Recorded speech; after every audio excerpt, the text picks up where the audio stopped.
Selamat pagi, kita bersama lagi dalam ruang bicara yang dibawakan secara live dan eksklusif di Bernama TV, dan kita memilih satu topik yang saya percaya akan menarik perhatian anda yang sedang bersama kami ketika ini. Dan topik yang kita pilih hari ini satu topik yang santai tetapi yang menarik sebenarnya untuk kita sembang-sembang bersama dengan dua tetamu yang cukup istimewa yang sudah pun berada di studio ruang bicara bersama dengan saya. Dan topik yang kita pilih hari ini ialah Hala Tuju bola sepak Malaysia.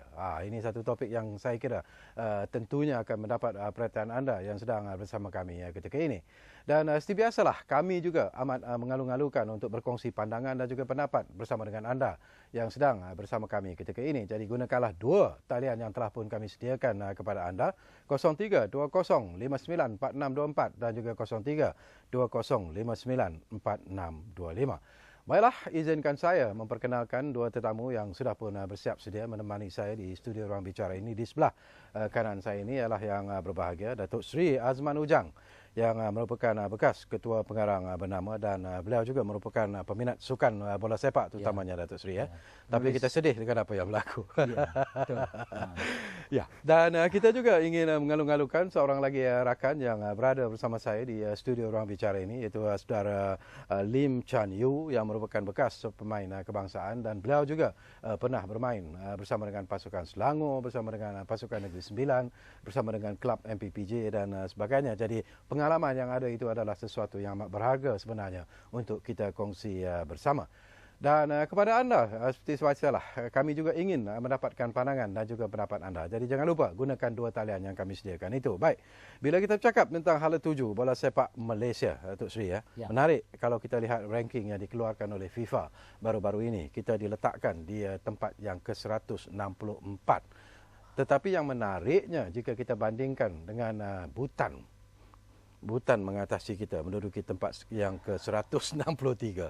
Jadi dari segi logiknya, macam mana ini boleh berlaku? Ya, seperti yang Saudara Sekawit cakap tadi, inilah kedudukan kita yang tercorot dalam sejarah bola sepak negara kita. Kalau kita bercakap tentang bola sepak negara kita ni, dia mempunyai sejarah yang begitu panjang. Betul. Inilah sukan kompetitif yang tertua di negara kita.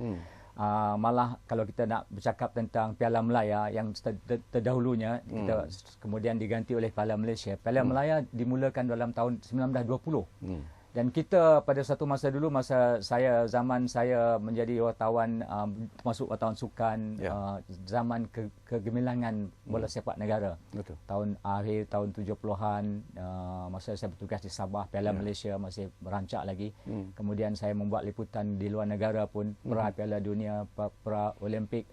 Kita merupakan satu powerhouse ataupun kuasa bola sepak. Betul. Dan saya dan saudara saya di sini agak sedih lah. Seperti ramai peminat bola sepak negara dengan kedudukan yang tercorot ini, 164 di bawah Bhutan, yang seperti kita tahu negara yang yang agak mundur dari segi infrastruktur bola sepaknya, bukan macam negara kita. Jadi sesuatu yang saya rasa inilah harus dibuat sesuatu langkah-langkah yang radikal untuk mengatasi masalah ini ataupun fenomena ini. Ya. Okey, kita sambung lagi nanti, Datuk Seri. Saya juga nak berkongsi bersama dengan saudara Lim Chan Yu. Lim, kalau kita lihat, kadang-kadang saya sembang-sembang juga dengan rakan-rakan bekas pemain-pemain, malah jurulatih beberapa pasukan di sebelah siang tadi, dan mereka berpandangan dan juga berpendapat bahawa barangkali ranking yang dikeluarkan oleh FIFA itu juga adalah sesuatu yang mungkin questionable lah, boleh dipersoalkan dan sebagainya. Tetapi daripada pengalaman anda sendiri, apakah ranking itu menggambarkan bahawa kita begitu merosot sekali bila kita bandingkan kedudukan negara kita dengan negara-negara lain dalam dunia bola sepak ini? Sudah tentu ranking sebenarnya bagi saya amat penting untuk sesebuah pasukan bola sepak negara. Sebab kita boleh buat comparison apa yang dah berlaku sebelum dan apa yang berlaku sekarang. Kenapa kita berada di tangga yang sangat jauh rendah kan. Jadi dari segi macam mana ranking ini pengiraan je.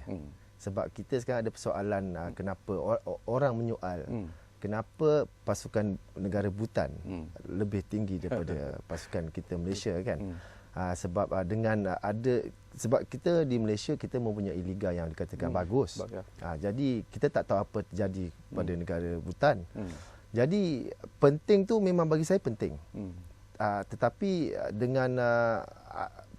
dengan pasukan yang ada sekarang, ia menjadi persoalan kenapa kita boleh jatuh sebegitu teruk. Kerana pada masa saya main untuk pasukan kebangsaan pun boleh dikatakan tidaklah tinggi ranking kita, tetapi masa tidak itu dalam apa 150 lebih. 140. Kalau kita bercakap 10 tahun lepas, mungkin 140 kalau tak silap saya.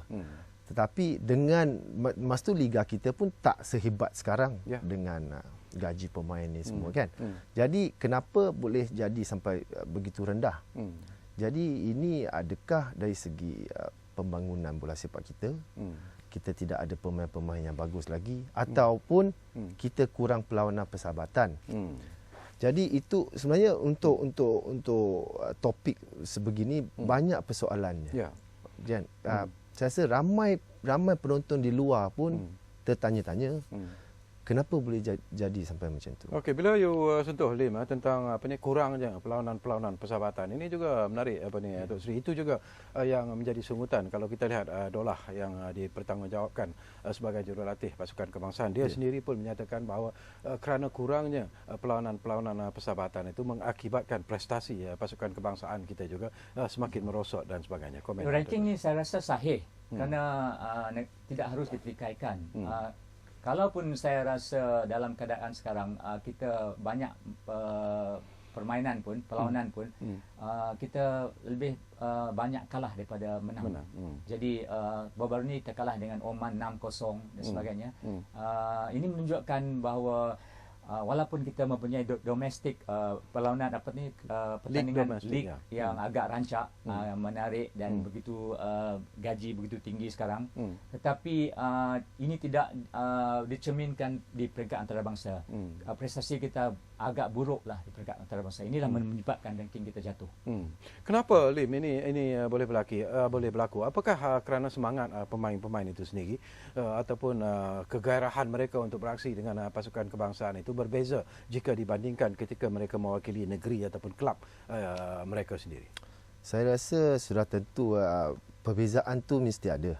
Sudah tentu ada kerana gaji mereka dibayar di pasukan negeri kan. Dan apabila mereka berada di pasukan kebangsaan, saya tak tahu apa deal antara mereka pemain dan pasukan kebangsaan sekarang. Kerana di zaman saya pun kita dibayar gaji oleh pasukan negeri. Dan apabila kita pergi menyarung jersey kebangsaan, mereka hanya membayar allowance. Berapa dia bayar masa tu? Ada satu ketika itu RM100 satu hari. Ada lepas tu dinaikkan kepada RM200. Jadi sekarang saya tak tahu. Saya pun tak pergi menanya berapa sebab itu bukan masalah saya pun kan. Jadi itu, tapi dari segi kenapa ada bezanya bermain di pasukan kebangsaan dan bermain di pasukan negeri itu ada perbezaan. Itu saya rasa kalau paling tepat lagi kita kena tanya pemain. Mereka saja boleh menjawab. Sebab kita yang di luar ni hanya menilai. Tetapi apa yang pemain rasakan kita sendiri tak tahu. Kan? Itu penting. Okey, ada juga pandangan dan juga pendapat yang dilontarkan Datuk Seri mungkin kurangnya semangat pemain-pemain kita lah untuk bermain dengan pasukan itu kebangsaan. Memang ketara sekali. Mungkin mereka berpandangan bahawa kalau mereka bermain di peringkat negeri dan juga di peringkat kelab misalnya dengan gaji yang begitu besar, dengan bonus permainan yang begitu menarik dan sebagainya, kalau mereka menghadapi kecederaan misalnya ketika mewakili pasukan kebangsaan, itu mungkin akan menjejaskan sedikit pendapatan mereka dari segi bonus, allowance. Itu kemungkinan besar. Malah pasukan antarabangsa lain pun banyak mengalami kecederaan. Tapi mereka, saya rasa banyak bezanya. Di zaman tahun 70-an dan 80-an, seorang pemain yang menyarungi jersey kebangsaan, mereka bermain memang nampak lebih bersemangat dan lebih baik prestasi mereka daripada berbanding dengan sekarang. Kalau saya boleh menilai dari segi itulah. Sebab itulah pada ketika itu kita punya keputusan memang baik. Kita malah layak ke pasukan Olimpik tahun 80, tapi kita boykot malangnya. Jadi dan Piala Dunia pun kita memenangi banyak perlawanan. Ya. Okey, satu lagi aspek Sekarang yang ni di peringkat Asia pun, peringkat Asia Tenggara pun kita tewas. Kalau kita lihat ranking yang dikeluarkan oleh FIFA ini sesuatu yang menarik Lim. Saya nak kongsi juga pengalaman anda. Negara-negara rakan-rakan kita dalam negara-negara ASEAN sendiri berada jauh lebih tinggi daripada kita, termasuklah Singapura, Vietnam, Laos dan sebagainya. Jadi itu yang kadang-kadang agak merunsingkan kita. Nak tahu sebenarnya apakah begitu jauh sekali kita ketinggalan di belakang, sedangkan kalau kita lihat dalam kita masuk ke final Piala AFF misalnya. Jadi bolehkah itu dijadikan sebagai satu perbandingan bila kita tengok ranking yang ada sekarang ini? Dari segi perbezaan antara kita dan negara-negara lain lah, memang saya kena akui kita memang berada ketinggalan belakang dengan sebab saya pun bukan sahaja saya dengar dari kawan-kawan yang lain, mereka pernah ke negara lain. Kita jangan cakap di negara European country atau lain, tetapi kita cakap di Asia saja. Perbezaan dari segi training, perbezaan dari segi facilities, apa yang mereka ada, apa yang mereka berikan kepada pemain, kita ketinggalan jauh di belakang. Jadi apabila saya melihat apa yang dibuat oleh pasukan JDT, saya bangga. Sekurang-kurangnya ada pasukan di Malaysia ni yang boleh mengikut apa yang dibuat oleh pasukan-pasukan lain di European country kita. Jadi sebenarnya satu petanda bagus. Dan jadi kalau kita dengan pasukan Thailand atau pasukan Vietnam, kita pun menghadapi masalah untuk menang ke atas mereka. We are still struggling too. Jadi is either kita sama standard atau kita di belakang. Kita tak pernah di depan. Saya rasa bila pertandingan Tiger Cup pertandingan pertama, kita pun sudah kalah kepada pasukan Thailand. Sejak dari itu kita sudah mula jatuh ke belakang dan Thailand sudah menghala ke depan bersama pasukan Singapura. Sebab itulah kita boleh lihat dalam pertandingan seperti ini pun berapa kali kita pernah menjuarai. Bukan senang. Dimonopoli oleh pasukan Thailand dan pasukan Singapura. Yalah, ramai yang akan bercakap kerana pasukan seperti pasukan Singapura, mereka banyak menggunakan pemain luar yang menjadi warga negara Singapura. Tapi itu bukan persoalan yang penting. Kita kena tengok pada diri kita sendiri. Kenapa kita masih ditakut lama? Kenapa kita masih di belakang? Adakah dari segi pembangunan? Adakah dari segi mentaliti pemain? Atau adakah dari bahagian management? Jadi ada banyak persoalan sebenarnya. Kita sebagai orang di luar, kita boleh berkata sesuatu, tapi kita sebenarnya kita tak tahu apa yang berlaku di dalam sana. Jadi saya harap bukan saya nak panggil rombakan. Saya harap mereka buatlah sesuatu untuk menaikkan taraf bola sepak, bukan sahaja liga, tapi untuk bola sepak negara kita. Itu penting. Okey, kita akan sambung lagi nanti kerana kita akan berehat seketika Datuk Seri dan juga Lim. Dan kepada anda yang sedang bersama kami secara live dan eksklusif ruang bicara ketika ini, kami juga sebenarnya mengalu-alukan pandangan dan juga pendapat anda yang berada di luar sana, kerana saya percaya anda juga mungkin adalah merupakan salah seorang peminat bola sepak negara dan anda juga ada semangat sebenarnya untuk melihat bahawa tahap dan juga taraf bola sepak di negara kita ini akan terus meningkat. Dan tentunya lah sebagai sukan nombor 1 di Malaysia ini, kita ingin melihat bahawa satu masa yang akan datang ini barangkali kita akan melayakkan diri ke Piala Dunia, siapa tahu. Tetapi itu hanyalah impian yang sehingga kini belum lagi dapat kita realisasikan untuk menjadi satu kenyataan, tetapi ianya bukanlah sesuatu yang mustahil. Kita akan berehat buat seketika. Jadi kami mengalu-alukan panggilan anda di 03 2059 4624 dan juga 03 2059 4625. Itu nombor kami, Ruang Bicara, live dan eksklusif Bernama TV.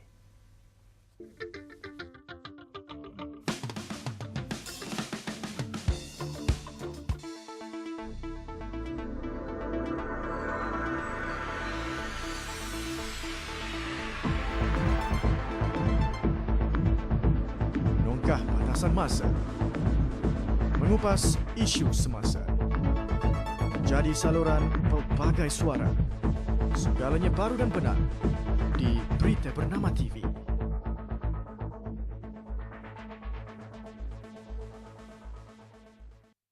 Sedar tak kita tuan-tuan dan puan-puan, keadaan iklim yang tak menentu sekarang ni. Perubahan iklim meningkatkan kejadian kemarau, derebu, banjir dan ia menyumbang kepada perubahan iklim yang berlaku secara drastik.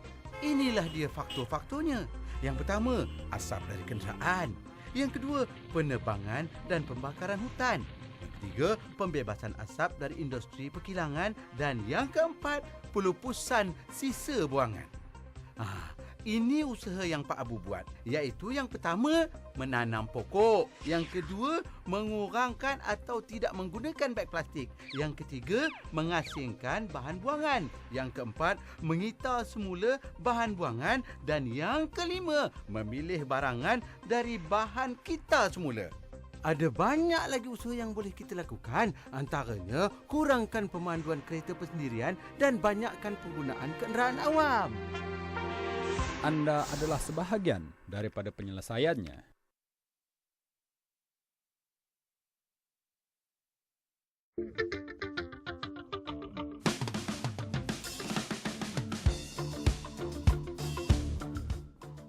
Okey, kita kembali semula secara live dan eksklusif Ruang Bicara di Bernama TV. Masih kita bersemang-semang tentang hala tuju bola sepak Malaysia dan kami sudah pun membuka dua talian itu bagi membolehkan anda untuk memanggil kami berkongsi pandangan dan juga pendapat berkaitan dengan topik yang sedang kita bincangkan ini. Jadi gunakanlah dua talian yang kami sediakan kepada anda, 0320594624 dan juga 0320594625. Baik, sesuatu yang menarik juga apa ni Datuk Seri kalau kita melihat sejarah bola sepak itu sendirilah.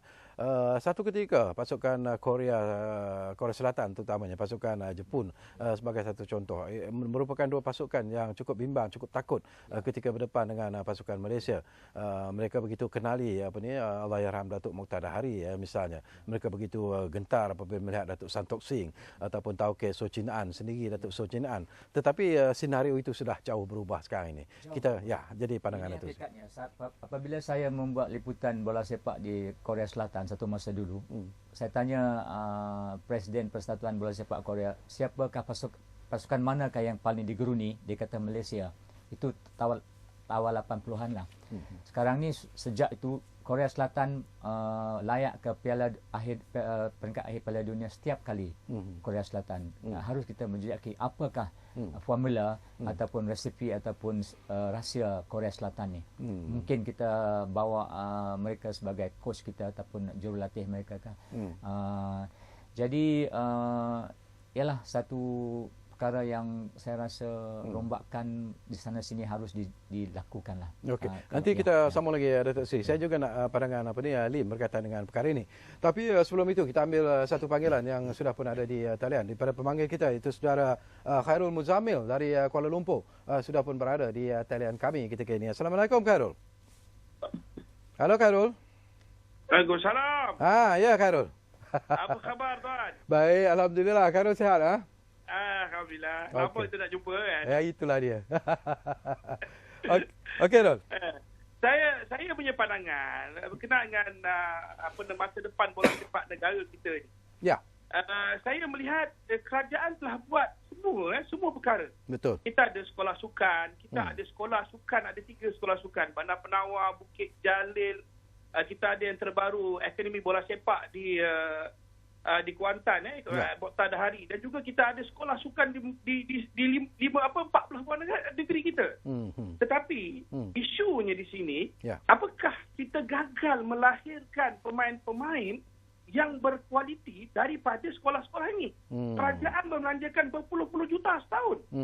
Sambil itu dibantu dengan program-program yang berada di akademi, di sekolah, ada program inter-school, ada inter-zone dan pelbagai piala yang dibuat. Itu tidak termasuk lagi kejohanan-kejohanan yang dianjurkan oleh pihak swasta. Betul. Benda ni bukan baru setahun atau 2 tahun. Ini dah berlangsung begitu lama. Jadi saya melihatkan di mana silapnya? Di manakah silapnya pembangunan bola sepak kita? Adakah kita nak salahkan pihak Kementerian Pelajaran ataupun kita nak salahkan pengurusan sukan itu sendiri? Hari ini bila apa-apa berlaku kepada bola sepak negara Cik Syakawi, kita akan terus menghentam FAM. Kita terus mempertikaikan FAM, padahal FAM tidak melahirkan pemain. FAM hanya menguruskan bola sepak negara ini. Patutnya kita cari di manakah yang menguruskan anak-anak ni, anak-anak yang melahirkan bola sepak. Itu yang kita kena lihat. Bukannya kita terus menuding jari. Hari ini kita lihat program di peringkat swasta lah kalau dilihat di panel dengan program mencari Ramli, dengan program Frank United, dengan program yang dihantar ke Manchester, yang dihantar ke overseas, termasuk Nazif Faiz yang pernah kita hantar, Akmal Rizak, Akmal Rasmi kita pernah hantar ke France. Banyak pemain-pemain kita dihantar ke luar negeri. Tapi hakikatnya masih lagi kita gagal. Betul. Jadi persoalannya di sini, di mana silapnya kita? Okey. Di manakah perlu diperbetulkan? Itu menarik persoalan Muzammil. Cukup menarik. Terima kasih banyak-banyak. Jadi saya percaya Muzammil adalah peminat sukan bola sepak dan dia juga ingin melihat pasukan ataupun mencari formula di manakah silapnya dan apa yang perlu kita lakukan. Sebelum kita mendapat kita panjang-panjangkan tentang persoalan ini, kita kita ambil satu lagi panggilan yang sudah pun ada di talian sekarang ini. Encik Abdullah Osman dari Seremban Negeri Sembilan sudah pun bersiap sedia bersama dengan kami di ruang bicara ini. Assalamualaikum. Encik Abdullah. Assalamualaikum. Waalaikumsalam Encik Abdullah. Ya. Cik Sarkawi, ini tentang bola sepak Malaysia ni. Betul.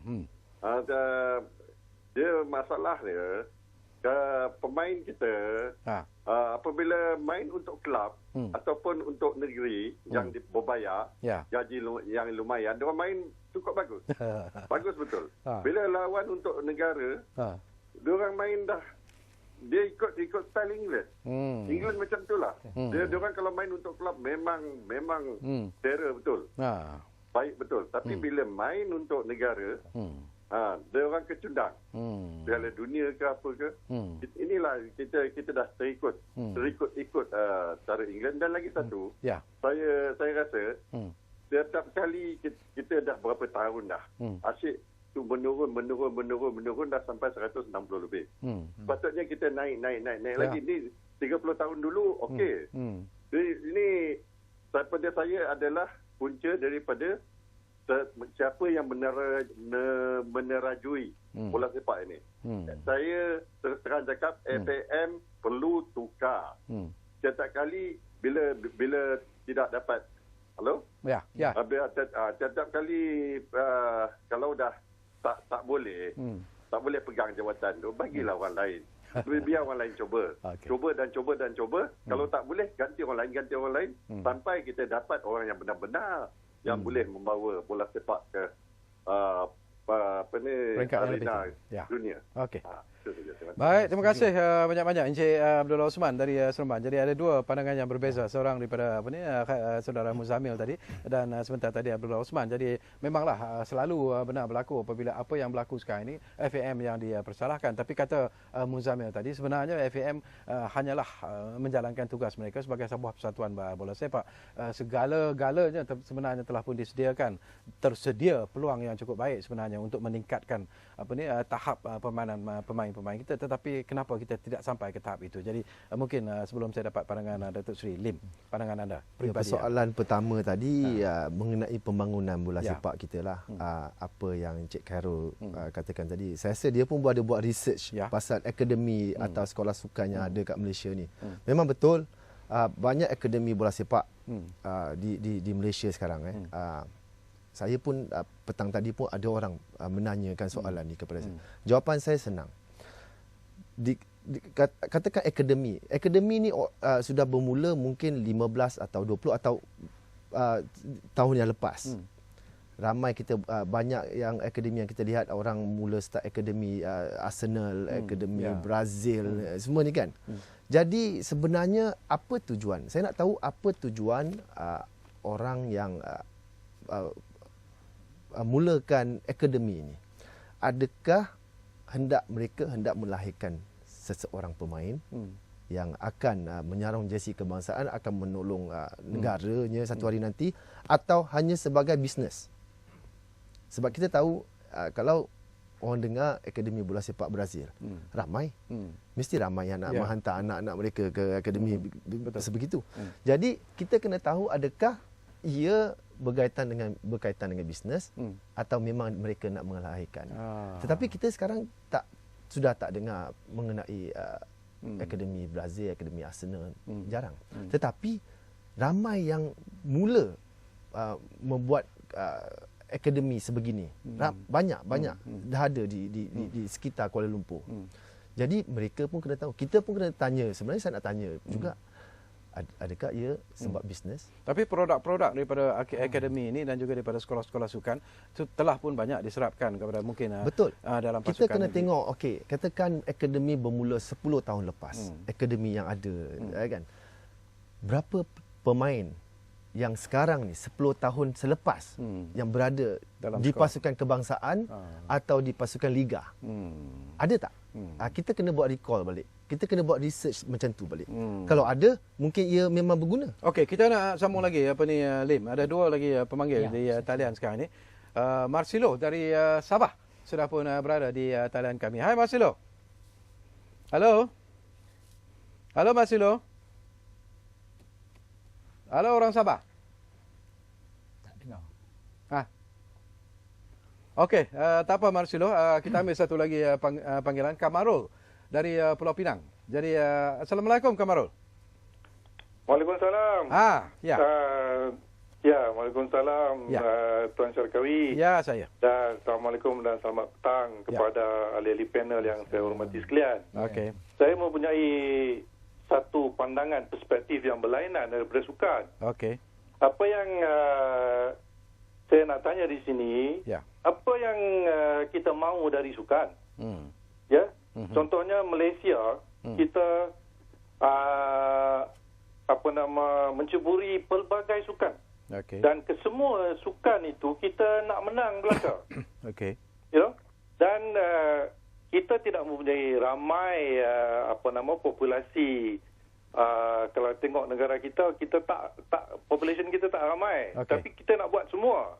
So kita punya pool of talent tu kita kena tanya. No. Dan lagi satu, kita membelanjakan wang begitu banyak kepada sukan ini, sukan itu dan sebagainya. So bagi saya, di sini wajar kita lihat semula betapa perlunya kita meletakkan perspektif sukan itu dengan betul. Maksud saya, tidak semestinya kita menceburi sukan untuk menang. Kita juga menceburi sukan kenalah untuk yang lain-lain juga. Contohnya, kenapa tidak kita menggunakan bola sepak sebagai bukan nak menang, tetapi dalam perspektif bola sepak sebagai sukan rakyat. Kenapa kita tidak memenangkan rakyat? Ini perspektif yang saya lihat begitu different, yang kita tak pernah mahu melihat. Kerana sebagai contohnya lah, kalau kita tengok bola sepak sekarang, saya bukan nak rasis di sini. Kita tidak melihat, kalau dulu kita seronok melihat pelbagai kaum dalam bola sepak di peringkat kebangsaan dan sebagainya. Sekarang kita tak nampak sesuatu kaum. Langsung tak nampak. Betul. Yes. Jadi di sini perlunya kita melihat perspektif sukan itu dari aspek yang lain. Bukan nak menang, tetapi menang di dalam aspek yang lain. Sekian, terima kasih. Baik, terima kasih banyak-banyak Kamarul dari Pulau Pinang. Satu observation yang cukup menarik sebenarnya. Okey, kita ambil satu lagi panggilan sebelum kita berehat buat sekitar. Tadi kita kehilangan beliau, Marcellus, kalau tak silap saya, dari Sabah, ada di talian sekarang ini. Hai Marcellus. Iya, selamat malam. Selamat malam. Marcellus, betul lah? Betul. Okey. Betul. Ya, silakan. Saya ingin beri pandangan simpel saja berkenaan dengan potensi pemain yang ada pada hari ini. Jika kita melihat pada zaman Mokhtar Dahari, Hasan Sani, James Wong, Gita Raja, mereka mempunyai kualiti yang tersendiri. Tapi hari ini kita melihat pemain kita tidak mempunyai satu daya usaha yang tinggi untuk menjadi seorang pemain profesional. Contohnya di Malaysia, kita melihat pemain kita seolah-olah terlalu cepat berpuas hati dan tidak ada semangat juang yang tinggi. Walaupun pada dasarnya pihak kerajaan telah melakukan berbagai-bagai perkara untuk memastikan pembangunan bola sepak ini sentiasa ke hadapan. Namun hakikatnya masih gagal. Sebab bagi saya, faktor pemain itu sendiri perlu diambil kira. Sebab hari ini kita melihat pemain-pemain kita kurang berkualiti. Tidak sama dengan zaman yang saya katakan sebentar tadi. Itu saja, ikhlas dari saya. Terima kasih banyak-banyak Markelus dari Sabah. Jadi semakin banyak pandangan-pandangan yang dilontarkan oleh pemanggil-pemanggil kita. Teruslah memanggil kami di ruang bicara ini yang dibawakan kepada anda secara live dan eksklusif bernama TV kerana ramai peminat-peminat bola sepak yang berada di luar sana dan ramai juga yang ingin berkongsi pandangan dan juga pendapat. Guna kesempatan yang kami sediakan di dua talian 03 2059 4624 dan juga 03 2059 4625. Ruang bicara berehat buat seketika.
Baiklah, kami berterima kasih banyak-banyak kerana anda masih lagi bersama kami secara live dan eksklusif Ruang Bicara di Bernama TV ini. Dan kita masih bercakap tentang satu topik yang santai tapi menarik. Hala tuju bola sepak Malaysia, dan kita masih lagi bersama dengan yang berbahagia Datuk Seri Azman Ujang, iaitu bekas Ketua Pengarang Bernama. Dan kita juga masih lagi bersama dengan yang berbahagia Saudara Lim Chan Yew yang merupakan bekas pemain bola sepak kebangsaan. Kita ingin berkongsi pandangan dan juga pendapat mereka, dan dua talian itu masih lagi kami kekalkan kepada anda untuk memanggil kami. Berilah pandangan dan juga pendapat 0320594624 dan juga 0320594625. Tak susah untuk mengingati nombor-nombor itu. Baik, sesuatu yang menarik juga kalau kita dengar daripada pelbagai komen yang telah diberikan oleh pemanggil kita setakat ini. Saya suka apa yang disebut oleh Kamarul dari Pulau Pinang misalnya. Dia bercakap bahawa kita main bola itu bukan sekadar untuk menang, tetapi yang lebih penting ialah untuk merakyatkan sukan bola sepak itu supaya semua bangsa dapat bermain dan sebagainya. Tapi itu bukan persoalannya sekarang ini, Tok Sri. Orang main bola kerana nak cepat jadi kaya. Kerana kalau kita lihat gaji yang dibayar kepada pemain-pemain bola sepak kita sekarang ini yang sudah pun berada di peringkat profesional, CEO syarikat-syarikat besar pun rasa cemburu agaknya, Tok Sri. Betul. Ada yang menurut laporan News Straits Times hari ini ada yang 250,000 sebulan, 180,000 dan sebagainya. Kita gembiralah kerana kemewahan yang dia nikmati oleh mereka. Kita bersyukur.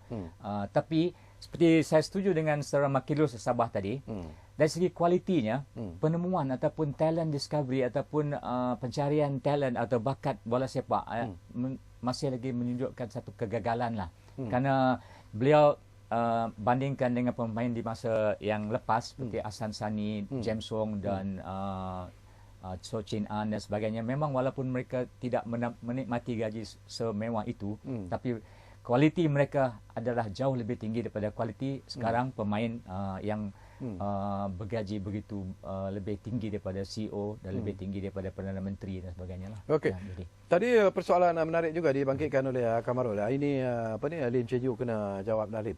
Persoalannya tentang kekurangan pemain-pemain, terutamanya rakan-rakan kita berbangsa Cina. Kalau kita lihat dalam tim pasukan kebangsaan sekarang ini semakin berkurangan. Dulu kita ada nama-nama hebat, Cho Chin An, Tiong Kim dan sebagainya. James Wong. Tetapi sekarang ni mana pergi? Apakah rakan-rakan bangsa Cina ini dah tak minat bola sepak? Sebab tu Lim pun besar awal agaknya. Tak tahulah. Bagi saya ada kena mengena dengan keluarga. Untuk sebab kita tahu keluarga untuk macam Chinese kan, terutamanya. Mereka tak berapa minat dengan bola sepak. Sekarang ni. Sekarang ni. Jadi lagi-lagi kalau kita tahu Datuk Lee Chong Wei main badminton. Ramailah yang menghantar anak-anak mereka pergi main badminton. Kan? Tapi benda ni terjadi kepada keluarga saya juga. Jadi macam seperti kakak saya pun, suami dia pun tak bagi anak dia main bola sebab takut kecederaan. You berhenti dulu Lim pasal cedera saya kan? Bisa berhenti disebabkan kecederaan. Tapi apa yang berlaku kepada anak buah saya contohnya pun, dia suka main bola, dia nak. Tetapi disebabkan keluarga, mak bapaknya tidak menggalakkan kan. Tapi saya percaya ramai benda ni berlaku di luar, bukan sahaja kepada saya tetapi kepada ramai keluarga di luar sana. Kerana itulah mungkin tak ada role model lah untuk di Lim Chong Wei. Macam sekarang dah tak ada role model di bola sepak. Dah tak ada. Masa saya bermain, masa tu mungkin adalah dalam 20 orang satu Malaysia ni yang masih Cina lah kita kata, yang masih lagi bermain. Sekarang saya rasa tak banyak. Saya rasa yang boleh dikatakan ada nama lah, tak ramai. Mungkin tak kurang daripada, tak lebih daripada 5. Kurang daripada 5 kot kan.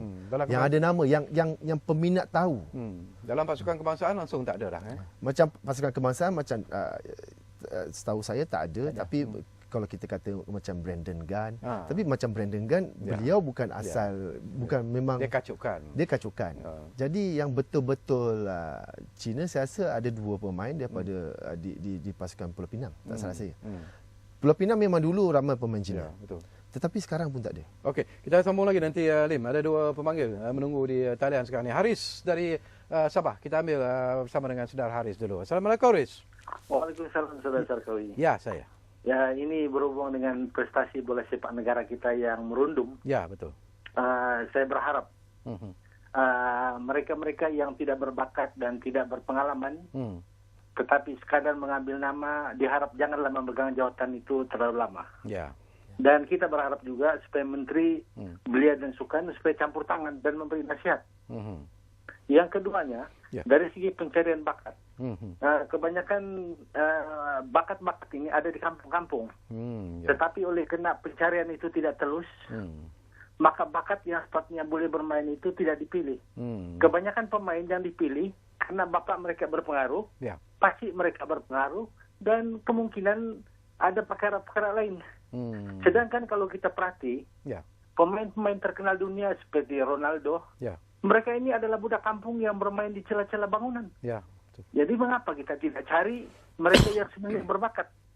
Tetapi oleh kena terlalu banyak campur tangan, maka itulah sebabnya bola sepak negara kita ini merundum. Yang keduanya, saya juga mencadangkan supaya Kementerian Pendidikan memandangkan bakat-bakat ini ada di sekolah rendah dan di sekolah menengah. Peralatan yang dibekalkan di sekolah rendah dan sekolah menengah itu sebenarnya kurang berkualiti. Jadi ini menyebabkan mungkin akan menjejaskan bakat-bakat yang memang ada di sekolah. Betul. Nah, jadi saya haraplah supaya perkara-perkara begini diambil perhatian dan diambil tindakan. Yang seterusnya, kos bagi aktiviti sukan di negara kita ini terlalu mahal. Contohnya renang. Mereka yang dipilih berenang ini adalah mereka yang mempunyai pakaian yang lengkap dan mungkin mampu membayar. Sedangkan budak-budak di kampung, contohnya di kawasan pulau, mereka ini lebih mahir berenang dari sejak kecil. Hari-hari berenang. Tidak pun perlu dilatih. Mereka ada bakat semula jadi. Okey, faham Haris. Ini tidak ada pakaian, kurang pendedahan, maka mereka tidak ada peluang. Jadi tiba masanya beri ruang kepada penduduk luar bandar menceburi bidang ini. Terima kasih. Terima kasih banyak-banyak Haris dari Sabah. Kita ambil satu lagi panggilan. Kali ini daripada peminat bola sepak kita dari Terengganu. Saudara Zahri ada di talian sekarang ini. Assalamualaikum Zahri. Assalamualaikum warahmatullahi wabarakatuh. Ya. Terima kasih kerana bagi peluang kepada saya untuk mengatakan. Silakan. Sikit komen. Silakan. Minta maaf kalau komen saya ni keras. Mengguris lah. Tak apa. Kalau kita cerita pasal bola sepak ni ataupun sukan lain, tapi bola sepak yang sekarang menjadi utama. Saya sebut saja duit. Duit is everything. Ya. Jadi cuba kaji balik. Tengok player-player yang kita ada, dia dah start daripada bawah, lepas tu dia naik. Then after that dia go down. Cuba kaji tengok kenapa dia boleh go down tu. Tapi kadang-kadang player tu dia punya transfer, kadang-kadang kita tak macam mana dia boleh bayar macam ni. For example, satu player tu dia boleh pergi ke overseas, sekejap saja dia balik.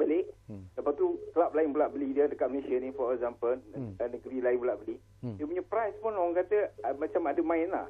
Kalau tak percaya cakap saya, even senior player yang ada dalam pasukan pun sama juga. Jadi kita kena fokus benda ni betul-betul, saya cakap. Kita jangan cakap bila nampak benda ni baru kita nak start. Saya rasa kita kena start dah macam budak tu daripada mula dia naik, kita dah macam kita dah pegang dia. I mean dia punya latar belakang dia, accounts dia, kan? Sebab saya tahu buki ni di mana-mana pun ada. Sampailah ke hari ini. Kalau tak percaya, kenapa satu masa kita boleh naik, lepas tu kita terus tak naik, lepas tu turun balik. Kita dah ada 2-3 orang player, lepas tu turun balik. Kita tengok player-player yang ada sekarang ni. Hari itu dia bukan main lagi dekat Endong, lepas tu dia balik sini 2-3 kali dah habis. Tapi saya percaya duit lah yang menyebabkan segala-galanya. Tapi kalau kita nak mengatasi benda ni, kita kena kerja keras lah. Walaupun player kita cakap ada skill, ada semua benda ni, kita bagi dia semua ni, sign sukan lah, apa, everything. Dan satu peringkat bila dia dah terror, dia dah maju, dia main duit pula. Tak maaf saya kata macam ni. Jadi kita kena fokus pasal duit sekarang. Ya. Menarik. Assalamualaikum. Waalaikumsalam. Terima kasih banyak-banyak Zahri. Satu lagi luahan yang cukup ikhlas dilontarkan oleh pemanggil kita. Sebelum kita berehat, mungkin Datuk Seri boleh memberi komen kepada beberapa perkara yang dibangkitkan. Dari segi organisasi badan induk adalah FAM. Pada satu ketika dulu FAM ni tidak demokratik. Kalau orang membuat kritik terhadap perjalanan FAM digantung sampai 2 tahun walaupun tinggi pangkat ataupun kedudukan dalam bola sepak. Ini FAM harus bersikap terbuka. Kepimpinan sekarang dan masa lalu kita tak payah cakap lagi lah sebab dah sejarah.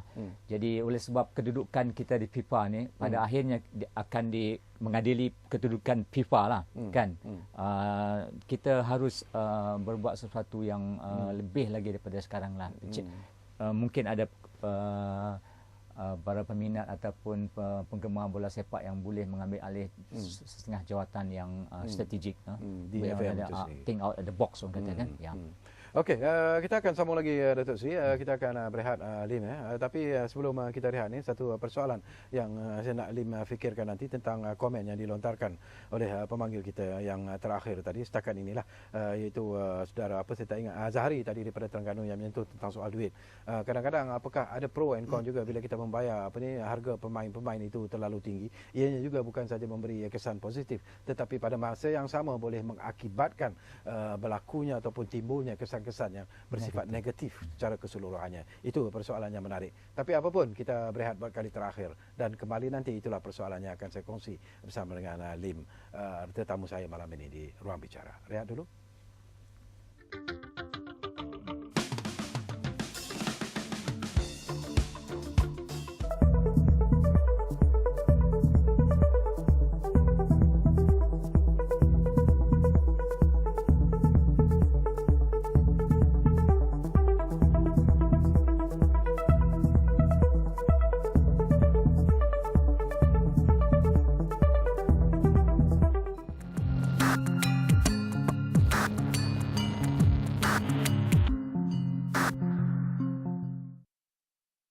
Menyelami realiti, menjejaki masa, meninjau peristiwa.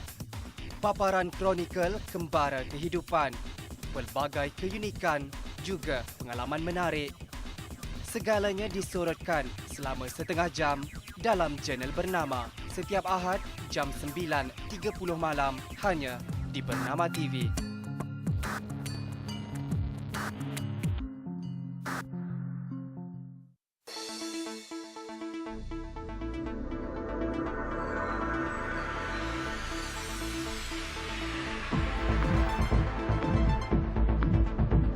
Menongkah batasan masa, mengupas isu semasa, jadi saluran pelbagai suara.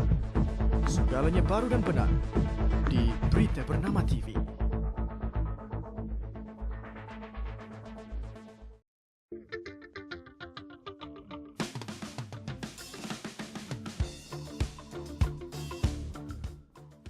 Malah tak banyak lagi masa yang tinggal sebenarnya kita di penghujung ruang bicara, walaupun banyak lagi persoalan yang dibangkitkan oleh pemanggil-pemanggil kita, dan saya percaya banyak lagi yang menunggu peluang dan juga ruang untuk memanggil kita dan memberikan pandangan dan juga pendapat. Jadi kami mohon maaf kerana masa yang terhad, tapi insya-Allah di masa yang akan datang kita akan bangkitkan lagi persoalan-persoalan seperti ini. Jadi persoalan saya kepada Lim tadi, Lim, tentang bayaran yang tinggi itu. Kita tahu bahawa apa yang dibangkitkan oleh saudara apa tadi itu dari Terengganu Zahari tadi itu memang ada kebenarannya. Selain daripada gaji yang tinggi, kadang-kadang mereka diberi duit kononnya under the table dan sebagainya untuk menyertai sesuatu pasukan. Jadi ada kesan positif, ada kesan negatif yang boleh berlaku akibat daripada perbuatan seperti ini. Komen Ali. Masalah gaji yang diterima pemain ni, saya rasa kalau saya ingat balik apabila kita menang Piala AFF atau Piala Sukan C, saya tak tahu mana satu dulu, saya tak ingat. So apabila kita menjadi juara, pemain sudah mendapat nama. Sudah tentu kelab akan cuba memanggil pemain-pemain seperti ini. So di sanalah yang bermulanya gaji pemain menjadi tinggi. Saya rasa sebelum tu tidak setinggi sekarang. Tapi bagi saya itu rezeki masing-masing. Saya pun tak suka menyoal pasal rezeki pemain, berapa dia dapat itu. Tetapi pemain sendiri mereka harus tahu dengan gaji yang diterima dan dengan pencapaian mereka dan mereka bermain untuk pasukan negeri, pasukan negara, adakah setimpal tak? Adakah dengan gaji yang dibayar tu mereka ada performance sebegitu?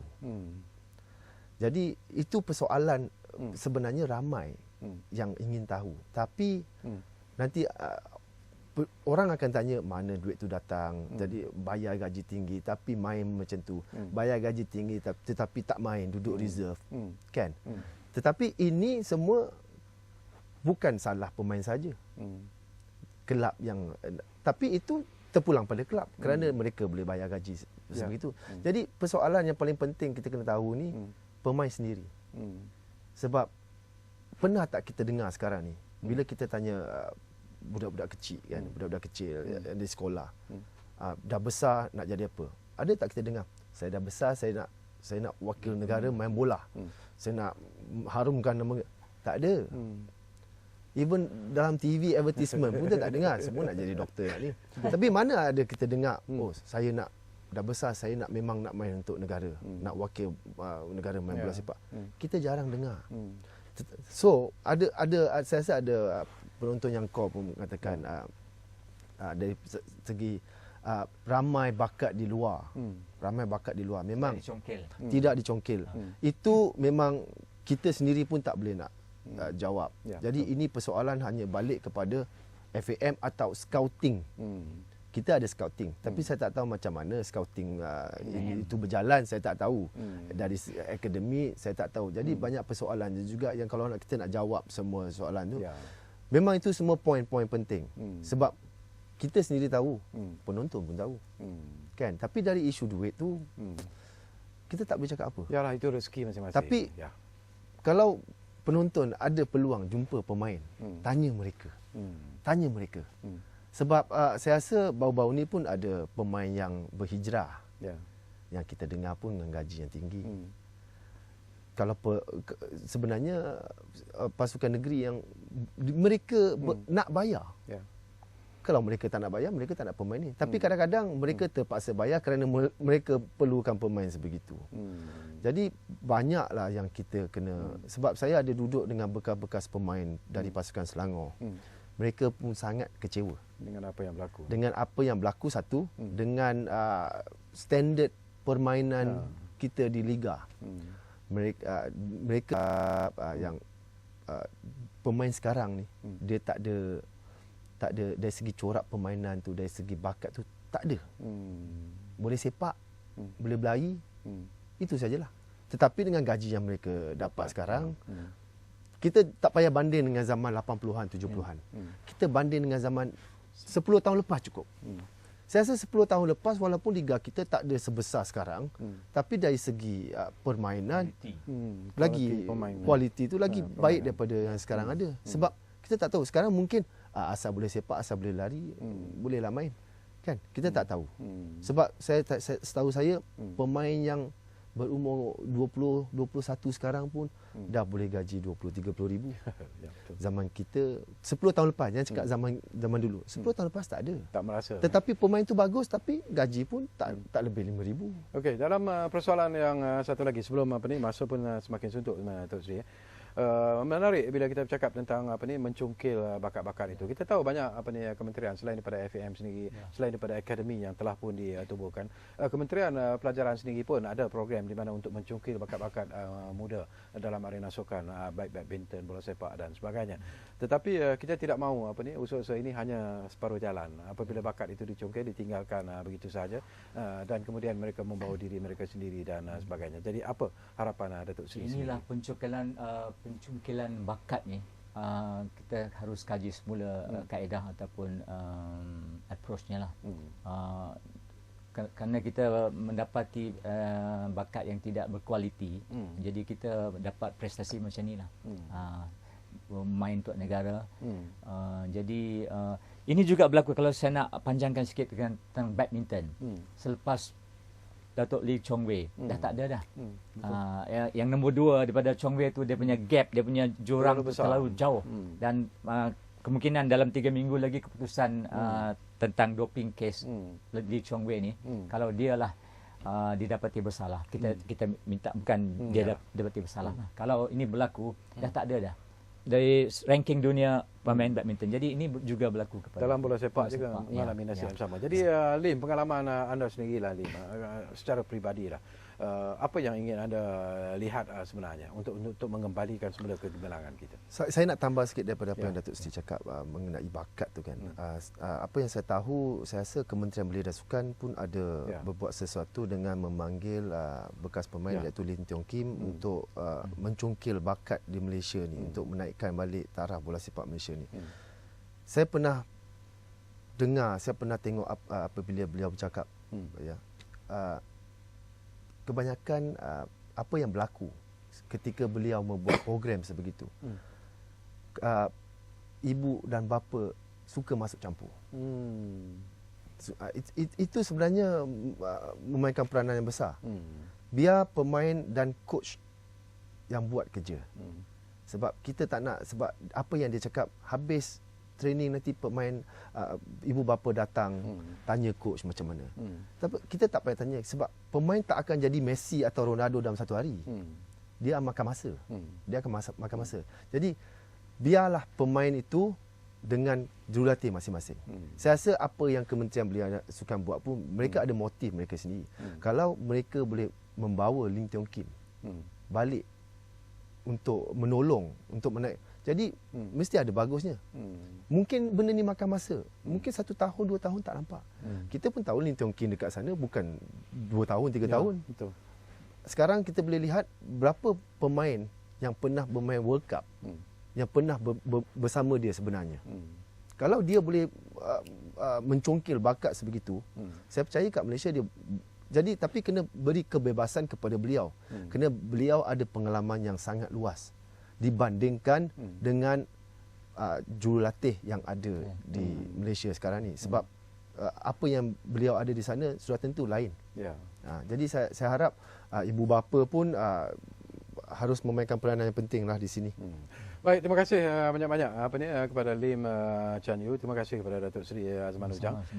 Kita banyak lagi nak sembang-sembang sebenarnya, tapi masa tu begitu mencemburui kita. Tapi apa pun yang menarik, kita respon ataupun daripada komen-komen pemanggil-pemanggil itu menunjukkan bahawa rakyat Malaysia sebenarnya sentiasa memberikan perhatian yang cukup serius tentang perkembangan bola sepak negara, dan bila ranking kita yang dikeluarkan oleh FIFA baru-baru ini meletakkan kita di tempat yang begitu tercorot, maka tentunya lah ianya menyentuh juga hati dan perasaan kita sebagai rakyat Malaysia.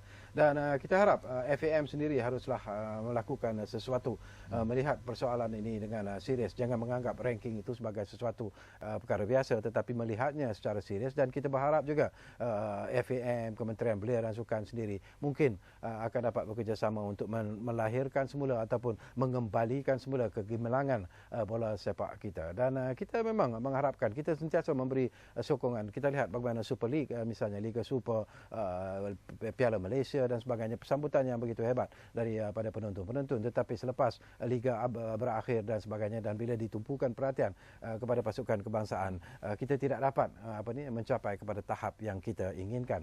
Jadi itu harapan kita sebagai rakyat Malaysia yang cintakan acara sukan bola sepak ini. Dan kita ingin melihat bola sepak di Malaysia ini akan terus meningkat menjadi salah satu kuasa bola sepak, kalaupun bukan di peringkat dunia, sekurang-kurangnya di peringkat Asia itu sendiri pun adalah satu permulaan yang cukup baik. Jadi terima kasih kepada anda yang memberi tumpuan kepada kami di ruang bicara ini, dan insyaAllah dari masa ke semasa kami akan terus membawakan isu-isu yang menarik kepada anda. Sehingga kita jumpa lagi. Salam hormat dari kami semua, dan ruang bicara kami janji akan terus berbicara bersama anda dari masa ke semasa. Jumpa lagi. Assalamualaikum.